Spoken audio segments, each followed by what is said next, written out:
तर मित्रांनो, ज्या लोकांना कामामुळे डे पिकनिकसाठी वेळ काढता येत नाही, अशा लोकांसाठी पुण्यापासून फक्त 30 मिनिटाच्या अंतरावर उरुळी कांचनमध्ये आहे भारती रिसॉर्ट. यांनी पुणेकरांसाठी लॉन्च केले आहे इव्हनिंग पिकनिक. सायंकाळी 4 ते रात्री 11 वाजेपर्यंत. तेही फक्त आणि फक्त 999 मध्ये.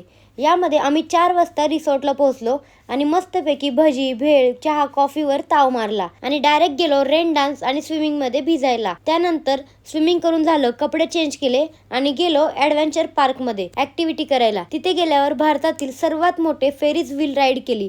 त्याचबरोबर rocket ejector, human gyro, zip line, sky cycle, low rope course, high rope course, horse ride, camel ride अशा अनेक ॲक्टिव्हिटी केल्यावर खरं सांगू, आयुष्यात एवढी मजा कधीच आली नव्हती. लहान मुलांसाठी देखील इथे खूप साऱ्या ॲक्टिव्हिटी आहेत आणि खरं सांगायचं तर भारती रिसॉर्ट एकदम नॅचरल लोकेशन आहे. इथली पॉझिटिव्ह एनर्जी आणि संध्याकाळचा सनसेट पाहिला की सर्व टेन्शन निघून जातं. मग 7:30 वाजता सुरू झालं barbecue dinner with karaoke music. मस्त लॉनमध्ये कराओके म्युझिक सोबत जेवणाचा आनंद घेतला. इथे जाऊन जो क्वालिटी टाइम स्पेंड केला त्याचं खरोखर मनाला समाधान झालं. मित्रांनो, भारती रिसॉर्टमध्ये राहण्यासाठी रूम्स देखील खूप लक्झरी फील देणारे आहेत. त्याचबरोबर यंगस्टरला राहण्यासाठी बजेट फ्रेंडली नाईट टेंट सुद्धा आहे. एवढंच नाही तर भारती रिसॉर्ट हे destination wedding, corporate event, get together, school पिकनिकसाठी नंबर 1 रिसॉर्ट आहे. तर मग आजच भेट द्या भारती रिसॉर्टला आणि बुकिंगसाठी 75 70 90 90 90 या नंबरवरती व्हॉट्सअप करा आणि ही रील तुमच्या फ्रेंड्स आणि फॅमिलीला शेअर करा.